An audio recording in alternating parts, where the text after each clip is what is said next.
Good morning class.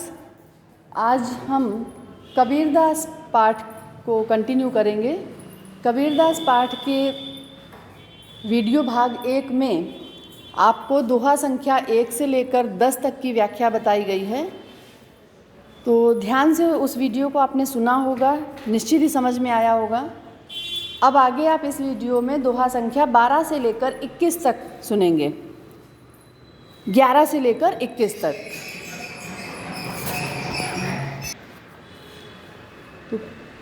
तो आपसे अपेक्षा की जाती है कि आप पूरे वीडियो को बिना स्किप किए सुनेंगे, ताकि आपको एक एक शब्द, एक एक लाइन और एक एक दोहे का अर्थ समझ में आ सके। तो आइए शुरू करते हैं।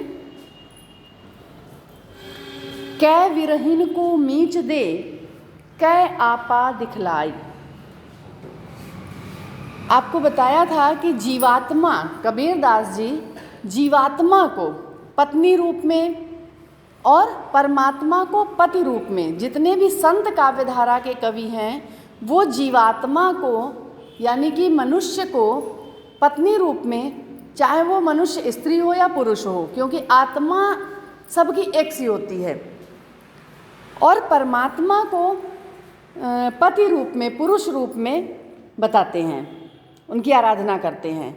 तो यहाँ पर जीवात्मा रूपी पत्नी अपने परमात्मा रूपी प्रियतम से प्रार्थना करती है, विनती करती है कि कै विरहीन को मीच दे। कै का अर्थ है अथवा, या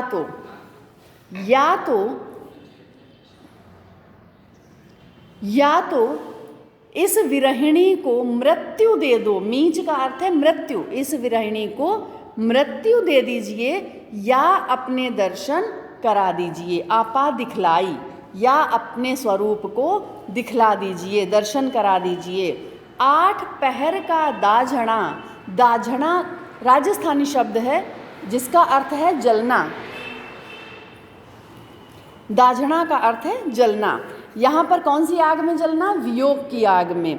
मोपे सहया न जाई, मुझसे सहा नहीं जाता, सहन नहीं होता। अब 8 पहर क्या हैं? आपको 8 पहर बताए गए हैं। पूरे दिन में 24 घंटे में 8 पहर होते हैं, 3-3 घंटे का एक पहर होता है। 8 पहरों के नाम हैं, ब्रह्म मुहूर्त कह सकते हैं, या फिर उसे हम जो सूर्योदय से पूर्व का समय है वह समझ सकते हैं। उसके पश्चात दूसरा पहर आता है प्रातःकाल का, पूर्वाह्न, जिसमें प्रातःकालीन संध्या भी शामिल है। सुबह और रात के बीच का समय जो है वो प्रातःकालीन संध्या, पूर्वाह्न कहते हैं। उसके पश्चात मध्याह्न, फिर अपराह्न, संध्या, प्रदोष, निशीथ, त्रियामा, ये 8 पहर हैं। कुल मिलाकर यहाँ कहने का तात्पर्य ये है, यहाँ पर हमें पहरों के नाम नहीं भी पता होंगे तो भी काम चलेगा, पर कहने का तात्पर्य यहाँ ये है कि जीवात्मा जो अपने परमात्मा से अलग होकर इस संसार में है, वो ये कहती है कि 8 पहर का जलना मुझसे अब सहन नहीं हो रहा है। वियोग की अग्नि में मैं नहीं जल पा रही हूँ, तो इसलिए मुझे या तो अपने दर्शन दे दीजिए और या फिर मुझे मृत्यु दे दीजिए। अगला दोहा, कबीर रेख सिंदूर की काजल दिया न जाए। यहाँ पर कबीरदास जी ने ईश्वर से एकात्मकता का वर्णन किया है। एकात्म क्या है कि अगर हम किसी को अपना मानते हैं, या फिर हम ऐसे समझ सकते हैं इसको कि जहाँ पर जिसकी जगह है, जो जिसकी जगह है उस जगह पर दूसरे को हम नहीं रख सकते।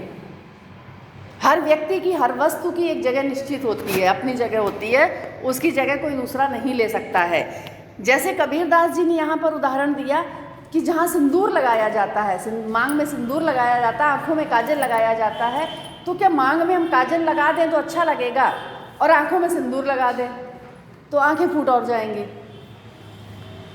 तो कबीरदास जी कहते हैं कि जिस प्रकार सिंदूर की रेखा में काजल नहीं दिया जा सकता, काजल नहीं भरा जा सकता, उसी प्रकार नेत्रों में नैनु रमैया रमि रहा। अनुप्रास अलंकार भी है, नैनु रमैया, मेरे नेत्रों में तो मेरा रमैया, मेरा ईश्वर, मेरा प्रियतम बसा हुआ है। दूजा कहाँ समाये। अब इसमें किसी दूसरे के लिए जगह कहाँ है, किसी दूसरे के लिए कोई स्थान नहीं है। कबीरदास के ईश्वर के प्रति जो एकात्म भाव है वो दर्शाया गया है यहाँ पर। अगला दोहा, सायर नाही सीप बिन। बहुत ध्यान से सुनिएगा इस दोहे को। इसकी व्याख्या जब आप लिखेंगे तो काफ़ी बड़ी व्याख्या होगी इसकी, बहुत पूरा स्पष्ट करना पड़ेगा, भावार्थ भी और व्याख्या भी। इसका आशय भी बताएंगे, व्याख्या भी बताएंगे। सायर नाही सीप बिन स्वाति बूंद भी नाही, स्वाति बूंद भी नाही। सायर का अर्थ है समुद्र। पहले हम अर्थ समझ लेते हैं शब्द का। सायर का अर्थ है समुद्र। सीप, समुद्र में सीप जो होती है जिसमें मोती बनता है। स्वाति बूंद, और मोती कब बनता है, जब स्वाति नक्षत्र की बूंद गिरती है। कबीर मोती नीपजे, नीपजे का अर्थ है उत्पन्न होना। कबीरदास कहते हैं कि मोती उत्पन्न होता है। शून्य शिखर गढ़ माही, शून्य शिखर जो शून्यावस्था है, शून्य अवस्था, शिखर गढ़ माही। शिखर क्या है, ये जो हमारे सिर में ऊपर का भाग है, सिर में ऊपरी भाग जिसे ब्रह्मरंध्र कहा जाता है। अब यहाँ पर समझते हैं कबीरदास जी क्या कहना चाहते हैं। इसका जो सीधा सीधा अर्थ केवल हम अगर बताएं इस दोहे का, तो अर्थ ये है, कबीरदास जी कहते हैं कि इस शरीर रूपी समुद्र में ना तो सीप है, ना ही स्वाति की बूंद गिर रही है, और फिर भी मोती उत्पन्न हो रहा है, आनंद का मोती, भक्ति का मोती। शून्य, कबीरदास जी कहते हैं कि ये मोती शून्य शिखर में ही उत्पन्न हो सकता है। अब क्या शून्य शिखर है, क्या इसका पूरा उसको समझिए। कबीरदास जी जो आदिकाल के सिद्ध कवि थे, आदिकाल में आपने सिद्ध कवि सरहपा पढ़ा ना, सरहपा पहले कवि, तो जितने भी सिद्ध कवि थे, सिद्धों का प्रभाव कबीरदास पर माना जाता है। सिद्ध योग साधना में पारंगत थे, योग साधना करते थे, योग साधना के द्वारा ईश्वर की प्राप्ति करते थे। आदिकाल में भी भक्ति का थोड़ा सा प्रभाव दिखाई दिया था, शुरुआत वहीं से हुई थी। तो जो सिद्धों का प्रभाव है हठ योग, हठ योग में क्या होता है, जो आज के समय के योगी लोग, जैसे हमारे मुख्यमंत्री जी भी हैं योगी आदित्यनाथ, तो इन्होंने भी कई वर्षों तक योग साधना की हुई है, तपस्या की हुई है इन्होंने भी।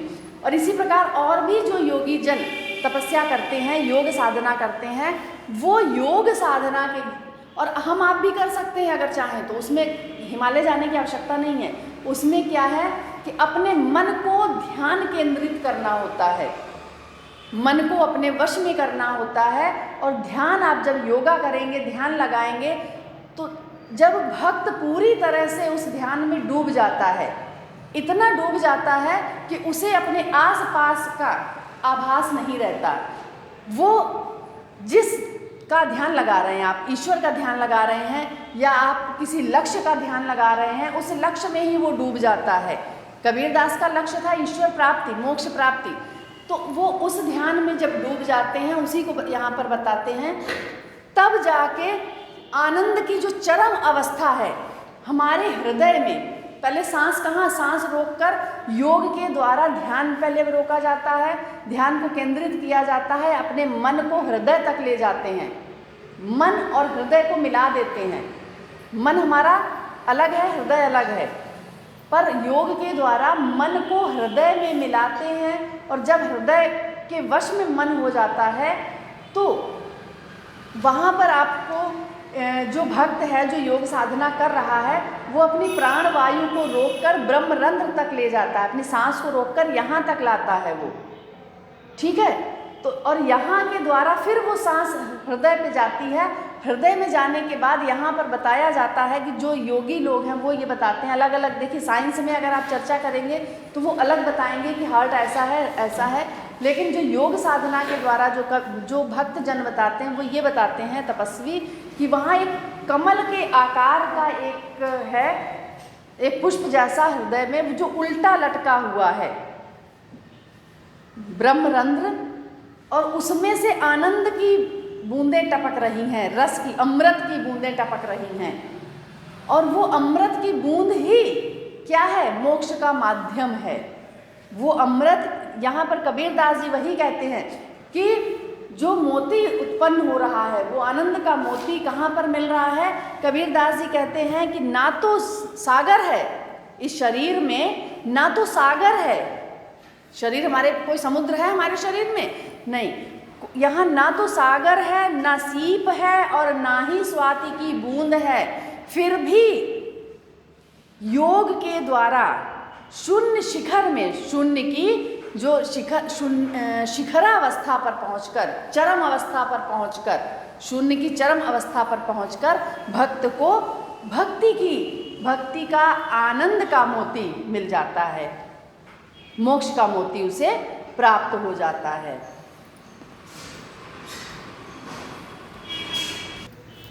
तो इस दोहे में सदुक्कड़ी भाषा है, रूपक अलंकार है, अनुप्रास अलंकार है, शैली मुक्तक है, छंद दोहा है। अगला दोहा, पानी हीते हिम भया, हिम हुए गया बिलाई।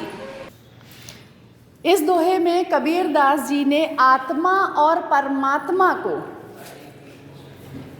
एक रूप बताया है कि वो एक दूसरे का, जो आत्मा है वो परमात्मा का ही अंश है, केवल स्वरूप बदल जाता है।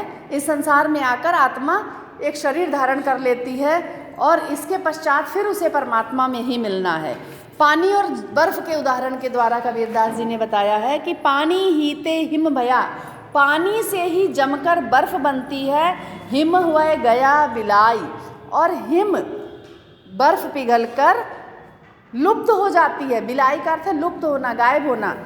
बर्फ पिघलकर लुप्त हो जाती है। जो कुछ था सोई भया, जो था वास्तव में वही फिर हो जाएगा। तो किस बात पर अभिमान? बर्फ का जो बर्फ स्वरूप है वो हमेशा नहीं रहता। बर्फ बनने से पहले भी पानी था और बर्फ पिघलने के बाद भी पानी। तो मानव शरीर में आने से पहले जीवात्मा परमात्मा का अंश थी, और मानव शरीर छोड़ने के बाद जो शरीर रूपी बर्फ, शरीर को क्या बर्फ बताया है? रूप एक, जैसे बर्फ जिस बर्तन में जमाई जाती है उसी का रूप ले लेती है, पानी जिसमें रख के जमा दिया जाए वही रूप ले लेती है। वैसे ही जीवात्मा जिस शरीर में आ जाए, पुरुष में आ जाए तो पुरुष का रूप, स्त्री में आ जाए स्त्री का, पशु में आ जाए तो पशु का रूप है, चींटी में आ जाए तो चींटी का रूप है, और अंततः जाकर वापस फिर उसी परमात्मा में मिल जाना है। तब वहाँ पर ना वो पशु है, ना स्त्री है, ना पुरुष है, वो केवल क्या है? परमात्मा का एक अंश है। पंखी उड़ानी गगन को पिंड रहा परदेश। पिंड का अर्थ शरीर। कबीरदास जी कहते हैं कि जीवात्मा रूपी पक्षी आसमान में दूर तक उड़ गया। कौन से आसमान में? इस संसार में इधर उधर भटकता रहा, और भटकने के बाद जब ये शरीर छोड़ दिया, पिंड रहा परदेश, शरीर तो परदेश में ही छोड़ दिया। ये संसार क्या है जीवात्मा के लिए? ये अपना घर नहीं है, परदेश है उसका। जीवात्मा का परदेश है, उसका अपना घर तो परमात्मा के पास है, परमात्मा का घर है। और इस शरीर को छोड़कर जीवात्मा दूर आसमान में, जीवात्मा रूपी पक्षी दूर आसमान में उड़ गया। पानी पिया चंच बिन भूल गया यहु देश, और उसे मोक्ष का पानी, जो मोक्ष का अमृत, चोंच के बिना, शरीर नहीं था तो चोंच कैसे होती? मुख के बिना ही, अर्थात ईश्वर भजन करने के लिए हमें शरीर मिला है। शरीर नहीं है तो भी आत्मा से भजन होना चाहिए। शरीर की यहाँ पर आवश्यक नहीं बता रहे हैं कबीरदास जी कि ईश्वर के भजन के लिए जो शारीरिक क्रियाएं की जाती हैं, हाथ से माला जपना, माथे पर तिलक लगाना, ये सारी चीज़ें आवश्यक नहीं हैं। और मोक्ष का ऐसा अमृत पिया कि भूल गया यहु देश। जब उसे वास्तविकता का ज्ञान हो गया तो वापस इस संसार में आना भूल गया, मोक्ष ही उसे प्रिय हो गया। अब यहाँ पर फिर से जीवात्मा और परमात्मा, जीवात्मा रूपी स्त्री या पत्नी या नायिका अपने परमात्मा से कहती है कि नैना अंतर आव तू, एकाकार, जीवात्मा परमात्मा को अपना एकाधिकार, केवल अपना अधिकार उस पर बताती है कि परमात्मा पर केवल मेरा अधिकार है, उसे अपना बताती है कि जैसे ही मैं चाहती हूँ कि जैसे ही आप मेरे सामने आएं, ज्यों ही नैन झपकूं, कब आएं? जब मैं पलक झपकने वाली हूँ।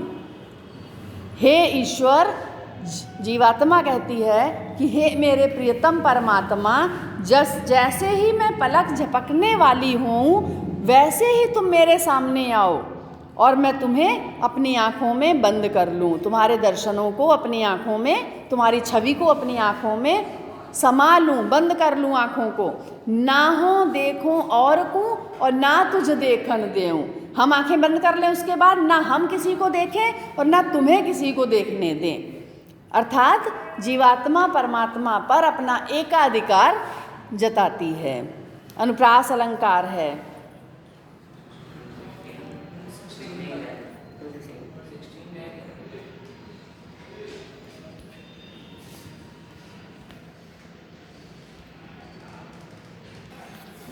दोहा संख्या 16 ये रह गया, इसको देखते हैं।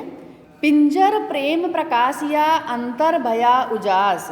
कबीर दास जी कहते हैं पिंजर का अर्थ है शरीर।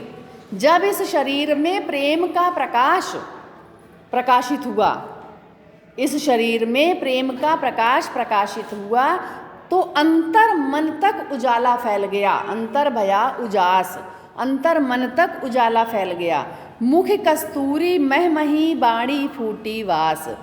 मुख में कस्तूरी के समान सुगंध, भक्ति की सुगंध ऐसी है, प्रेम की सुगंध ऐसी है जो कस्तूरी जहाँ रखी होती है वहाँ से कई मीटर दूर तक महकती है। तो वैसे ही प्रेम की, आप किसी से अगर प्रेम से बोलते हैं, प्रेम की वाणी बोलते हैं तो आपकी चर्चा दूर तक होगी। वाणी फूटी वास, वास का अर्थ है सांस से, महक, वास का अर्थ है महक, वाणी से भी प्रेम की महक फूट पड़ी। कबीरदास जी कहते हैं कि शरीर रूपी इस पिंजरे में जब प्रेम का प्रकाश हुआ तो अंतर मन तक उजाला हुआ, अंतर मन तक प्रकाश फैल गया और अंतर मन प्रकाशित होने से मुख में भी कस्तूरी के समान महक भर गई और उस कस्तूरी की महक वाणी से फूटकर सामने आने लगी, अर्थात वाणी भी सुगंधित हो गई।